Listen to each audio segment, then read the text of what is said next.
8-ші есеп. Біріншісі. Екі фигураны алты түспен бояудың қанша тәсілі бар? Так, значит, менде n неше түс дейді? 6 түс беріліп тұр. Неше фигура? Екі фигура, значит, k менде 2-ге тең. Бұл менде орналастыру формуласы, яғни a n k ол тең n-ның факториалы n минус k-ның факториалы. Енді осыған салатын болсақ, формула n менде 6-ға тең, k менде 2-ге тең. Ол тең болады 6-ның факториалы 6 минус 2-ның факториалы. Енді осыны есептеймін. Бұл менде 6 факториал астында, мына жерде 4 шығады, 4 факториал. Енді 6-ны мен 4 факториалдан бастап ашам, чтобы қысқартып жіберу үшін. 4-тің факториалы и 6-ға шейін менде неше сан бар? 5 бар и 6-ның өзі бар. Астында 4 факториал тұрады. Мына екеу қысқарады, сонда 5-ті 6-ға көбейтсем менде 30 шығады. Жауабы, значит, 30 болады. Екіншісі, 1 және 2 цифрлардың көмегімен жазылатын 1000-нан кіші натурал сандар қанша дейді. Так, 1000-нан кіші десе, 1000-ның алдындағы сан, ол қандай? Ол 999 деген сөз ғой. Бізге 1000-ды қосып алғанда деп тұрған жоқ, 1000-нан кіші деп тұр. Значит, 999-ға дейін 1 және 2 деген сандардан тұратын неше натурал сан бар дейді. Бұны енді кішкене логически шығару керек болады. Ол үшін біз 10-дыққа бөліп көрейік. Бірінші, 1 мен 10-ның аралығындағы сандарды қарап көрейік. 1 мен 10-ның аралығында менде 1 және 2 деген саннан тұратын, ол 1 бар және 2-ның өзі бар. Басқа енді 3, 4, 5 сан деген сандар бізге керек емес. Бізге именно мына сандар керек. Значит, менде 2 сан шықты. Ары қарай келесі 10 мен 19-ның арасын қарайық. Оған дейін менде 11 бар. Мына 10-ның өзін алмайым. Неге? Себебі 10 дегенде 1 бар и 0 бар. Маған 0 керек емес. Маған айтып тұр, тек 1 және 2 болу керек дейді. Значит, 11 бар, 12 бар. Ары қарай енді 13, 14, 15, 16 оларда уже керек емес. Значит, менде 2 сан шықты. Ары қарай 19 и 29-ды қарайық. Так, бұл жерде менде 21 бар и 22 бар. Ары қарай 23, 24 деп кетеді, ол уже басқа сандар. 2 сан шықты. Так, дальше бізде уже 30-дан басты. 30, 40, 50, 60, 70, 80, 90 керек емес, потому что оларда енді 3 деген сан кіріп кетеді, қазір 4 деген кіреді, 5 деген кіреді, солай кіре береді. Бізге ол сандар керек емес. То есть, осы жерден тоқтатам и келесі 1 бар сан, ол 100, 100-ден бастайық. 100 бен 199-ның арасын қарайық. Бұл жерде менде 111 бар, 112 бар, 121 бар, 122 бар, ар жағында уже 130 болып кетеді, олар керек емес. Значит, менде 4 сан шықты. Так, 199-дан 299-ға дейінгі сандарды қарайық. Бұл жерде менде 211 бар, 212 бар, 221 бар, 222 бар. Все, кажется, да? 4 сан шықты. Ар жағы менде 300, 400, 500, 600, 700, 800, 900, 999-ға дейін. Менде уже тек қана 1 мен 2-ден тұратын сандар жоқ. Оларды қарастырып уже керек емес. И мынаны есептеймін. Так, 2, 2, 2, 6. 6-ға 4 қосам 10, 10-ға 4 қосам 14. Значит, менде неше натурал сан бар? 999-дан кіші 14 натурал сан бар.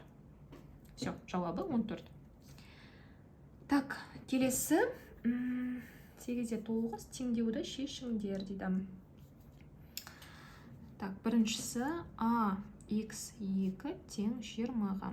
Бұны енді мына формулаға салам. На n менде x-қа тең, яғни x факториал бөлемін, x минус 2 факториал. Тең болады 20. Енді мен алдыңғы есептерде түсіндіріп айтып кеттім, x факториал дегені бұның алдында x минус 1 бар, x минус 2 бар, x минус 3 бар, сөйтіп шексіз кете беретін сандар бар деп айттым. Енді маған астында x минус 2-ні қысқартып жіберу үшін мынаның x минус 2-ге дейін мынаны ашам. Яғни x жазып қоямда айтам, бұның алдында x минус 1 бар дейм. және оның алдында x минус 2 бар деймін де, если что, бұның алдында тағы сандар бар деймін де, осылай факториалмен көрсетіп кетем. То есть осы жерден тоқтата салам, но мына факториалмен айтам, бұның алдында тағы да бар сандар, бірақ маған осы жетеді деп факториал қойып тастаймын. И астына x минус 2-ның факториалын жазып қоямын. Тең болады 20. Мына екеуі факториалмен бірге қысқарады. Сонда менде мынау қалады. X минус 1 көбейту x тең 20. Так, жақшаны ашам. X-ті x-ке көбейтем x квадрат, минус 1-ді x-ке көбейтем минус x. 20-ны шығарам, плюс 20 болып тұрма? Теңдеуден ауысқанда минус 20 болып шығады. Тең болады 0. Так, бұл енді квадраттық теңдеу. Дискриминант формуласы. Дискриминант дегенім ол b квадрат минус 4-асы. b тең болады минус b плюс минус түбірасты дискриминант бөлінген 2a-ға тең. Мына формулаға салам. Яғни дискриминант тең b квадрат дегенім мынау менде a, мынау b, мынау c. Минус 1-дің квадраты 1-ге тең. Минус 4 көбейтем a дегенім 1-ге тең. c дегенім минус 20-ға тең. Алдындағы таңбасымен бірге аламыз, достар. Мынаның минусы мен мынаның минусы не береді? Плюс беріп кетеді. Бірден жазып жіберуге болады. Сонда 1 қосамын, 4-ті 20-ға көбейтем 80. Бірден есептейік, 81 болады. Енді b-ны табамын. b тең болады деймін. Минус b дейді. Менде b-ның өзі минус 1-ге тең. Минус 1 мен мына минус плюс 1-ді береді. И плюс деп алам. Бірінші, 2 таңба ғой. Бірінші плюсынан бастайық. Плюс деймін. Түбірасты дискриминант бөлемін 2a. a менде 1-ге тең, значит, 2-ні 1-ге көбейтсем 2 болады. Так, 1 плюс 81-дің түбірі 9 бөлемін 2-ге, 10-ды 2-ге бөлсем 5. Бірінші жауап шықты. Екінші жауап, мынау 1, мынау 2. Енді 1-ді мына минусымен алам. Екіншісін минус 81-дің түбірі 9, бөлемін 2. Мынау минус 8, минус 8-ді 2-ге бөлсем минус 4. Так, менде натурал сан, минус сан бола алмайды, сондықтан мен мына жауапты қабылдамаймын. И менде сонда жауабы плюс 5 шығады. Екіншісі px тең болады 24. Бұл енді алмастыру формуласы, яғни менде алмастыру формуласы pn тең болады n факториал еді, формула. Значит, px деп тұрғаным, ол x факториал деген сөз ғой. X факториал деп орны ауыстырып жазайық, бірден формуланы қолданып, ол тең болады 24 тем. Енді мен айтып тұрмын, x факториал 24-ке тең деймін де. Значит, қай санның факториалы 24 болады. Ол үшін есептеп көрейік. Мысалы, бірден бастаймыз. 1-ді 2-ге көбейтсем 2 болады. Ары қарай 3-ке көбейтейін 6 болады. Ары қарай 4-ке көбейтейін 6-ны 4-ке көбейтсем 24 болады. Все, таптық. Значит, 24 деген ненің факториалы? 4-тің факториалы екен. Яғни x-тің факториалы тең болады 24-тің орнына 4-тің факториалы деп жазам. Түсінікті, Все, есеп шешілді. X неге тең? X менде 4-ке тең. Так, үшіншісі, мына жерге жазайын. a x 2 тең x минус 1. Так, формулаға саламын. X-тің факториалы, x минус 2-ның факториалы. Ол менде тең x минус 1-ге. Так. Астында x минус 2 беріліп тұр ғой. Мына x-тің факториалын x минус 2-ке шейін ашам. Түсінбей жатырғандар болса, достар, видеоны аударып жіберіп, айналдырып жіберіп қарап отқандарыңыз болса, мен не үшін x минус 2-ке шейін ашылады, ол қайдан шықты, оның барлығын алдыңғы есептерде түсіндірдім. Соларды ашып қарап аларсыздар. Яғни мен айтам, x минус 2-ның факториалы бар деймін. Оның алдында менде x минус 1 бар деймін, оның алдында менде x-тің өзі бар деймін. X факториалды осылай ашып жіберемін. Асында x минус 2-ның факториалы, ол тең болады. Мынаны жазып қоямын, x минус 1. Мына екеуі қысқарады. Сонда менде x минус 1 көбейту x тең x минус 1. Енді қараңыздар, мына екеуі бірдей мән шықты. То есть мына көбейтіндінің орнын ауыстырғаны, көбейткіштердің орнын ауыстырғаны көбейтіндінің мәні өзгермейді. Ну, чтобы наверняка сіздерге түсінікті болсын, x-ті алға шығарып жіберейінші, мына x минус 1 и мына жерде де x минус 1 шықты. Екеуі тең келіп қалды. Енді мен не істеймін? Мен x-қа неше болу керек екен айтуым керек қой.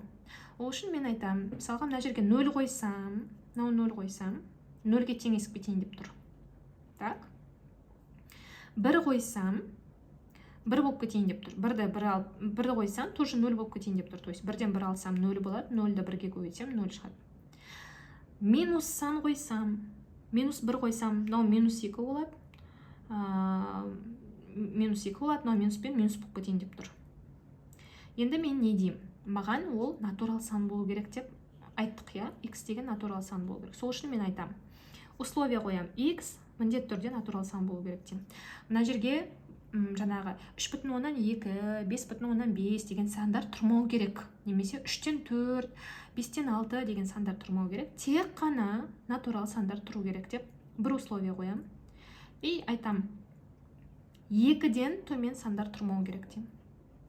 X үлкен болу керек 2-ден деймін. Неге 2-ден именно үлкен болу керек? Потому что 0 қойсам минус болып кетеді. 1 қойсам 0 болып кетейін деп тұр. 2 қойсам 2-ден 1-ді алам, 1 болады, мынау 2, 2-ні 1-ге өтем, 2. Нормально шықты да. 3 қойсам, тоже бүтін сан шығады. 4 қойсам, тоже бүтін сан шығады. То есть мен айтам, мына жерге x любой сан бола алады. Единственно, ол 2-ден жоғары болу керек, и ол натурал сан болу керек.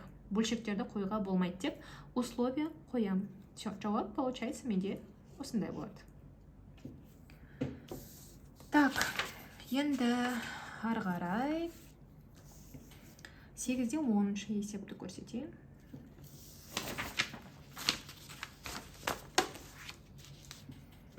Бірінші есептен бастап шығарамыз. Ax3 тең болады 14x минус 2x квадрат дейміз.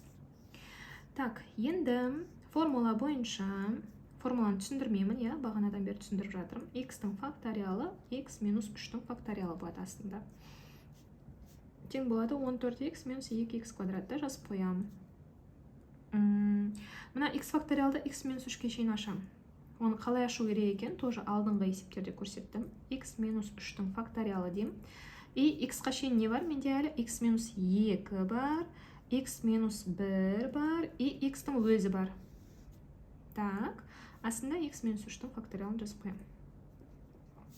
Тең болады дейм, мынаны қайталап жазам. 14x минус 2x квадрат. Мына екеу қысқарды, мыналарды жазып қоям.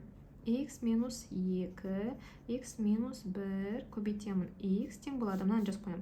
14x минус 2x квадрат. Так, енді қараймыз, я, мына барлық сандарда x бар, мынада x бар, мынада x бар, мынада x бар, мынада бар, мынада бар. Давайте бір x-қа бөліп жіберейік. Бөлемін x-қа. То есть бір x-қа қысқартып жіберем. То есть мына жерден мына x-ті жойып тастаймын. Сонда менде x минус 2, x минус 1 қалды. То есть x-қа бөлген кезде мына x менде қысқарып кетеді. Мына жерде бір x-ке қысқартам. 14-тен x кетіп қалады, 14 қалады. Мына жерде мынадан біреу қысқарады, сонда 2x квадрат болды ғой. Менде 2x қалады. Түсінікті, я? Енді мына жақшаны ашам. Жақшаны ашқан кезде x-ті x-ке көбейтем x квадрат, x-ті минус 1-ге көбейтем минус x, минус 2-ні x-ке көбейтем минус 2x, минус 2-ні минус 1-ге көбейтем плюс 2 шығады. Мынаны бірден ауыстырайық мына жаққа.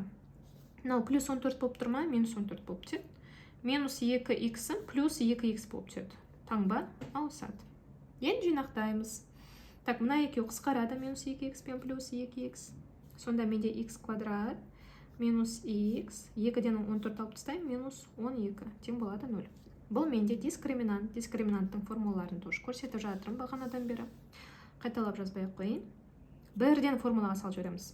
b-ның квадраты. Менде b минус 1-ге тең. Минус 1-дің квадраты 1. Минус 4-асы, я? Минус 4 көбейту a дегенім 1-ге тең. Жазбай қоям. s дегенім минус 12-ге тең. Мына минус пен, мына минус плюсті береді. Көбейтем 12. 1 қосамын, мынау менде 48-ге тең. Значит, жауабы 49, я? 1-ге 49. Ой, 1-ге 48-ді қоссам, 49 шықты. Так, b-ны табам. b тең минус b формула бойынша. Менде b минус 1-ге тең. Мен жазайын. Минус 1-ге тең b. И формула бойынша алдында тағы минус бар. Мына минус пен мына минус плюс 1-ді береді. Плюс деймде 49 түбір астында бөлемін 2 көбейту а деген 1-ге тең. Оны жазбаймын. Значит, плюс 1 қоссам 49-ның түбірі 7 бөлемін 2-ге, ол менде 8-ді 2-ге бөлсем 4. Бірінші жауабы. Екінші жауабын көрейік. Екінші жауабында мына жерде минус болады просто. 1 минус 7 бөлемін 2-ге, ол менде минус 6-ны 2-ге бөлсем минус 3. Енді менде x натурал сан болу керек. Минус 3 менде натурал санға жатпайды. Мен оны қабылдамайым. Жауабы 4 деймін. Так, екіншісі. X3 тең болады 20x плюс 4x квадрат. Так, сразу формулаға саламыз. X факториал, x минус 3 факториал тең болады 20x плюс 4x квадрат. Так, енді мына факториалды x минус 3-ке шейін ашам. X минус 3-тің факториалы көбейтем, оның алдында x-қа шейін x минус 2 бар, x минус 1 бар и x бар. Мынаны жазам, x минус 3-тің факториалы. Мынаны көшіріп алам, 20x плюс 4x квадрат дем. Так, мынайге қысқарады, мыналар жазып қоям, x минус 2, x минус 1, x тең болады 20x плюс 4x квадрат. Барлығында x бар, давайте тағы бір x-ке қысқартып жібереміз. Бөл жіберем x-қа. Сонда x-қа бөл жібергенде мына жерде мына x кетіп қалады. Менде қалады x минус 2, x минус 1 қалады. Мына жерде 1x-қа қысқартам. 20-дан мына x кетіп қалады, сонда 20 қалады. Мына жерден 1x кетеді, сонда 4x қалады. То есть мына квадрат болды, біреу кетіп қалды, 1x қалды. Жақшаны ашам. X-ті x-қа көбейтем x квадрат, x-ті минус 1-ға көбейтем минус x, минус 2x-ті x-қа көбейтем, ой, минус 2-ні x-қа көбейтем минус 2x, минус 2-ні минус 1-ге көбейтем плюс 2. Мынаны сразу шығарып жіберейік теңдеудің мына жағына. Сонда плюс 20, ол минус 20 болып түседі, плюс 4x, минус 4x болып түседі. Жинақтаймыз. X квадрат біреу, так, x-тар 1, 2, 3. Так, минус 1-ге 2-ні қосам минус 3, минус 3-ке минус 4-ті қосам минус 7x. 2-ден 20-ні алып тастасам минус 18 тең 0. Дискриминант табам. Ол минус 7-нің квадраты 49, минус 4 көбейтемін, асы 1-ге тең, 4 көбейту 1, көбейту минус 18. Мына минус пен, мына минус плюсті береді. Тең болады. Так, тең болады. Қазір мына жерде бір есептеп қойғам. 72 болады, 49 плюс 72 болады, ол менде 121-ді береді. Бұдан енді b-ні табам, b1 тең минус v формуласында, значит минус 7 болса қарсы таңбасын алам, плюс 7, плюс тек 121-дің түбірі 1-ден жазайықшы, 11-ге тең, 2 көбейту 1, значит 2-ге тең. 7-ге 11-ді қосамын, 18, 18-ді 2-ге бөлем, 9. b2, мынаны минусқа айналдырам, 7 минус 11 бөлу 2. 4-4-ті, ой, минус 4, минус 4-ті 2-ге бөлсем, минус 2. Так, мынау менде жауап қабылданбаймыз минус сан. Значит, жауабы плюс 9 болады дейміз. И соңғы 2x куб, 5x квадрат, минус 6x. Так, факториалды ашам. X факториал, x минус 3-тің факториалы. Мынаны пока жазып қоям. X квадрат минус 6x. Так, x факториалда x минус 3-ке шейін ашам. Значит, говорил, x минус 3-тің факториалы дем, бұның алдында x минус 2 бар дем, x минус 1 бар дем, и x бар дем. Астына x минус 3-тің факториалы. Мынаны бәрін дізіп жазып алам. Так, нау кетеді бізде. Қалды x минус 2, x минус 1, x тең 2x куб минус 5x квадрат минус 6x. X-қа бөл жіберейік. Сонда мынау кетіп қалады. X минус 2, x минус 1 қалады. Мына жерде кубтан біреу кетеді, квадрат қалады. Квадраттың біреу кетеді, 5x қалады. Мына жерде кетіп қалады, минус 6-ның өзі қалады. жақшаны ашамын. X ге көбейтем x квадрат. X минус 1 минус x. Минус 2-де x минус 2x. Минус 2-де минус 1 плюс 2-ні береді. Мыналарды көшірем. Плюс 2x квадрат ол минус 2x квадрат болып түседі. Минус 5x плюс 5x болып түседі. Минус 6 плюс 6 болып түседі. Жинақтайым. X квадрат пен минус 2x квадрат минус x квадратты береді. 1 минус 2. Так, мынау бар. X-тарда мынау бар, мынау бар. Минус 1 минус 2 минус 3-ті береді. Минус 3 плюс 5 ол плюс 2x-ті береді. 2 плюс 6 8-ді береді. Тең 0. Енді x квадрат менде минус бола алмайды ғой. Санның квадраты минус бола алмайды. Сол үшін мен минус 1-ге көбейтіп жіберем. Сонда таңба ауыстырам. X квадрат, мынау керісінше минус қылам, мынаны да керісінше минус қылам. Все, енді менде квадраттық теңдеу шықты. Дискриминант табам. Минус 2-ні квадраты 4, минус 4 көбейту 1 көбейту минус 8, минус пен минус плюсті береді. Сонда 4 плюс мынау менде 32, ол менде 36-ға тең. B1-ді табам. Так, минус 2 қарсы таңбамен қоям плюс 2, плюс тем. Бірден жазамыз ба? 36-ның түбірі 6. Бөлемін 2 көбейту А, яғни 1, ол 2-ге тең. 8-ді 2-ге бөлем 4. Екінші жауабында минуспен қоям. Минус 4 2 бөлем минус 2. Мына жауап қабылданбайды минус болғаннан кейін, бізде жауабы сонда 4 шығады.